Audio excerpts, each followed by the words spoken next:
తాకట్టులో ఉన్న బంగారం అమ్మాలనుకునే వారి ఇన్ఫర్మేషన్ ఇస్తే దాని వాల్యుయేషన్ బట్టి మీకు కమిషన్ కూడా ఇస్తుంది గోల్డ్ హబ్. నమస్తే, వెల్కమ్ టు మనం టీవీ. నేను వలి. కాంగ్రెస్ పార్టీ సీనియర్ నాయకురాలు విజయశాంతి చేసిన ఒక ట్వీట్ ఇప్పుడు తెగ వైరల్ అవుతోంది. ముఖ్యంగా విజయశాంతి ఉన్న పార్టీ మారబోతున్నారా, అందుకే ఈ ట్వీట్ చేశారన్న ఆసక్తి అందరిలో కూడా కనిపిస్తుంది. ప్రస్తుతం రాజకీయ వర్గాల్లో ఈ చర్చ బలంగా జరుగుతుంది. ఎందుకంటే కాంగ్రెస్ పార్టీలో జాయిన్ అయిన తర్వాత కాంగ్రెస్ పార్టీకి కొంత దూరంగా ఉన్న పరిస్థితి కనిపిస్తుంది. ఎక్కడ ప్రచార కార్యక్రమాల్లో పాల్గొనట్లేదు. సో డెఫినెట్గా కాంగ్రెస్ పార్టీలో కూడా విజయశాంతి తీవ్ర అసంతృప్తితో ఉన్నారు. కాబట్టే ఈ ట్వీట్ చేశారు అని చెప్పి బలమైన చర్చ జరుగుతుంది. అసలు విజయశాంతి ఏం ట్వీట్ చేశారో, ఆ ట్వీట్లో ఉన్నటువంటి సారాంశం ఏంటో ఒకసారి ఇక్కడ మీకు చూపించే ప్రయత్నం చేస్తాను. ట్వీట్ ఇక్కడ మనకు కనిపిస్తుంది. తెలంగాణలో బీఆర్ఎస్ అనే పార్టీ ఇక ఉండదు అని అంటున్న బీజేపీ రాష్ట్ర అధ్యక్షులు కిషన్ రెడ్డి గారి అభిప్రాయం సమంజసం కాదు. తెలంగాణలో బీఆర్ఎస్ పార్టీ ఇక ఉండదు. ఈ పార్లమెంట్ ఎలక్షన్స్ తర్వాత బీఆర్ఎస్ పార్టీ పూర్తిగా పతనం అయిపోద్ది, అంతర్ధానం అయిపోద్ది అని చెప్పి బీజేపీ నాయకులు గత కొన్ని రోజులుగా మనం చూస్తున్నాం, విమర్శలు చేస్తున్న పరిస్థితి కనిపిస్తోంది.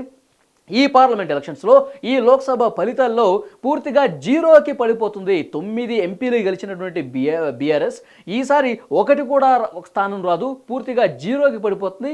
ఈ పార్లమెంట్ ఎలక్షన్స్ తర్వాత అసలు బీఆర్ఎస్ పార్టీయే ఉండదు అని చెప్పి పెద్ద ఎత్తున బీజేపీ నాయకులు, అధ్యక్షులుగా ఉన్నటువంటి కిషన్ రెడ్డి గారు చాలా సందర్భాల్లో మాట్లాడిన విషయం మనకు తెలిసింది. దీన్నే ప్రస్తావిస్తున్నారు విజయశాంతి. తెలంగాణలో బీఆర్ఎస్ పార్టీ ఇక ఉండదు అని అంటున్నటువంటి కిషన్ రెడ్డి గారి అభిప్రాయం సమంజసం కాదు, ఇది కరెక్ట్ కాదు అని చెప్పి ఆమె ట్వీట్ చేశారు. ప్రాంతీయ భావోద్వేగాలు, ప్రజా మనోభావాలను వారి ఆత్మాభిమానం వైపు నడిపిస్తూనే వస్తుండడం దక్షిణాది రాష్ట్రాల సహజ విధానం. ఎప్పటికీ అంటే ఒక రాష్ట్రంలో ప్రాంతీయ ప్రజల అభిప్రాయాలు కావచ్చు, వాళ్ళ మనోభావాలను గౌరవించేది, వాళ్ళ ఆకాంక్షలకు తగ్గట్టుగా పనిచేసేది ప్రాంతీయ పార్టీలు మాత్రమే అని చెప్పి విజయశాంతి గారు చాలా స్పష్టంగా ఇక్కడ ట్వీట్లో పేర్కొన్నారు. ఇది అర్థం చేసుకోకుండా వ్యవహరించే వారికి దక్షిణాది దశాబ్దాలుగా కొన్ని ఉదాహరణలుగా చెప్తున్నారు. ప్రాంతీయ పార్టీలు ఎంత బలంగా ఉన్నాయి, ప్రాంతీయ పార్టీలు వాళ్ళు పార్టీలు పెట్టి ఏ రకంగా సక్సెస్ఫుల్గా ముందుకెళ్లారనేది కూడా కొన్ని ఎగ్జాంపుల్ చూపిస్తున్నారు. దశాబ్దాలుగా కరుణానిధి తమిళనాడులో, ఎంజీఆర్, ఎన్టీఆర్, రామకృష్ణ హెగ్డే, జయలలిత గారుల నుండి ఇప్పటి బీఆర్ఎస్, వైసీపీ దాకా ఇస్తున్నటువంటి రాజకీయ సమాధానం విశ్లేషించుకోవాల్సినటువంటి తప్పనిసరి అవసరం ఎప్పటికైనా ఉంది. ఇది వాస్తవం అని చెప్పి విజయశాంతి చాలా స్పష్టంగా చెప్పారు. ప్రాంతీయ పార్టీలు ఎప్పటికైనా బలంగానే ఉంటాయి, వాటిని పూర్తిగా తుడిచిపెట్టేయలేరు. అవి చేసినటువంటి గుర్తులు ఏవైతే ఉన్నాయో, అవి సాధించినటువంటి విజయాలు ఏవైతే ఉన్నాయో వాటిని రూపుమాపే పరిస్థితి లేదు అని కొన్ని ప్రాంతీయ పార్టీల ఉదాహరణ తీసుకుని చెప్తున్నారు. గతంలో ఉన్నటువంటి ప్రాంతీయ పార్టీలు విజయ ప్రస్థానం ఇప్పటి వరకు ఏ విధంగా కొనసాగుతుంది, ఇప్పుడు ఉన్నటువంటి బీఆర్ఎస్ కావచ్చు, ఆంధ్రప్రదేశ్లో వైసీపీ కావచ్చు, ఇవి బలంగానే ఉన్నాయి, ప్రజల కోసం పనిచేస్తున్నాయి, మీకు కనిపించట్లేదు అన్నట్టుగా ఇక్కడ ఈ ట్వీట్ని మనం అర్థం చేసుకోవాల్సిన అవసరం కనిపిస్తోంది. ఈ దక్షిణాది స్వీయ గౌరవ అస్తిత్వ సత్యం కాంగ్రెస్ అర్థం చేసుకున్నట్లు బీజేపీ కనీసం ఆలోచన చేయని అంశం బహుశా కిషన్ రెడ్డి గారి ప్రకటన భావం. అంటే కొందరు అర్థం చేసుకుంటున్నారు, కానీ భారతీయ జనతా పార్టీ ఈ ప్రాంతీయ పార్టీలని ఇప్పటికి కూడా పూర్తిగా అర్థం చేసుకునే పరిస్థితి కనిపిస్తుంది. ఇంకా ప్రజల మనసుల్లో ప్రాంతీయ పార్టీల పట్ల కొంత సానుకూల వాతావరణమే కనిపిస్తుంది. మన కోసం పుట్టిన పార్టీ అని చెప్పి రాష్ట్రంలో ఉన్నటువంటి ప్రజలు అనుకునే పరిస్థితి ఒక్క ప్రాంతీయ పార్టీలకే ఉంటుంది. వాటిని ఎప్పుడు కూడా ప్రజల మనసుల నుంచి చెరిపేయలేరని చెప్పి విజయశాంతి గారు ఇక్కడ ట్వీట్ చేసిన పరిస్థితి కనిపిస్తుంది. ఇప్పుడు all of sudden BRS party ప్రస్తావన ఎందుకు తీసుకొచ్చారు? విజయశాంతి బీఆర్ఎస్ ప్రస్తావన తీసుకొస్తూ ప్రాంతీయ పార్టీలను మీరు ఈ విధంగా అనటం సరికాదు అని చెప్పి బీజేపీకి కౌంటర్ ఇవ్వాల్సిన అవసరం ఏముంది అని చెప్పి పెద్ద ఎత్తున చర్చ జరుగుతున్న పరిస్థితి కనిపిస్తుంది.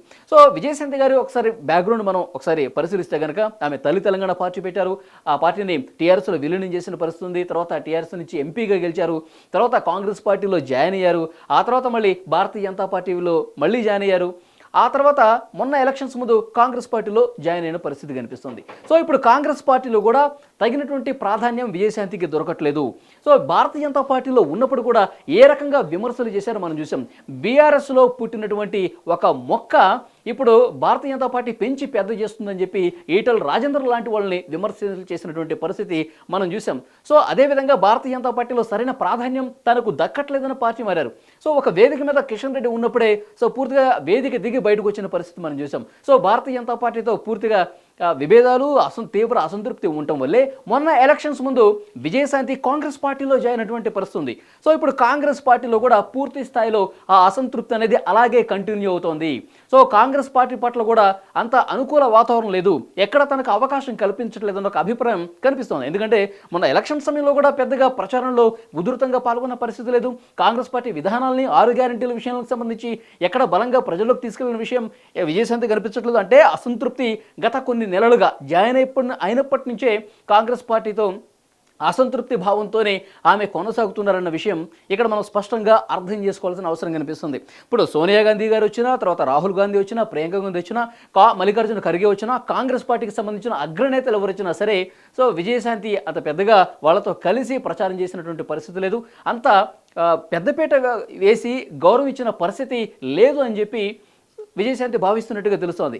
సో రేవంత్ రెడ్డి గారితో కావచ్చు, రాష్ట్రంలో ఉన్న అగ్రనాయకులతో కూడా కలిసి ప్రచారం చేసిన పరిస్థితి లేదు. అంటే విజయశాంతికి సరైన గౌరవం కాంగ్రెస్ పార్టీలో కూడా దొరకట్లేదన్న ఒక భావన ఈ ట్వీట్తో మళ్ళీ ఒకసారి అందరూ గుర్తు చేసుకున్న పరిస్థితి కనిపిస్తుంది. సో కాంగ్రెస్ పార్టీలో కూడా ఇక ఉండరు, బీఆర్ఎస్లో జాయిన్ కావడానికి ఆమె సిద్ధమయ్యారు కాబట్టి ప్రాంతీయ పార్టీల ప్రస్తావన తీసుకొస్తూ ముఖ్యంగా బీఆర్ఎస్ పేరు కూడా ఇక్కడ మనకు కనిపిస్తుంది. చూడండి, తెలంగాణలో బీఆర్ఎస్ అనే పార్టీ ఇక ఉండదు అని కిషన్ రెడ్డి అంటున్నారు. ఇది సమంజసం కాదు. సో బీఆర్ఎస్ పేరు ప్రస్తావించారు కాబట్టి విజయశాంతి బీఆర్ఎస్లో జాయిన్ కావడానికి అడుగులు ముందుకు పడుతున్నాయి. బీఆర్ఎస్ నేతలు ఆల్రెడీ టచ్లోకి వెళ్ళిపోయారు. విజయశాంతి గారిని బీఆర్ఎస్లోకి ఆహ్వానించారు కాబట్టి ప్రస్తుతం ఈ ట్వీట్ చేశారని చెప్పి చాలా స్పష్టంగా అర్థం చేసుకోవచ్చని విశ్లేషకులు ఒకవైపు అభిప్రాయపడుతున్నారు. సో మోస్ట్లీ ఈ 2-3 రోజుల్లో ఆమె జాయిన్ అయినా ఆశ్చర్యపోవాల్సిన అవసరం లేదని కూడా ఒక చర్చ జరుగుతుంది. సో మరి ఈ ట్వీట్ను కేవలం ప్రాంతీయ పార్టీల కోణంలోనే ఆలోచన చేసి పెట్టారా కిషన్ రెడ్డికి కౌంటర్ ఇవ్వడానికి?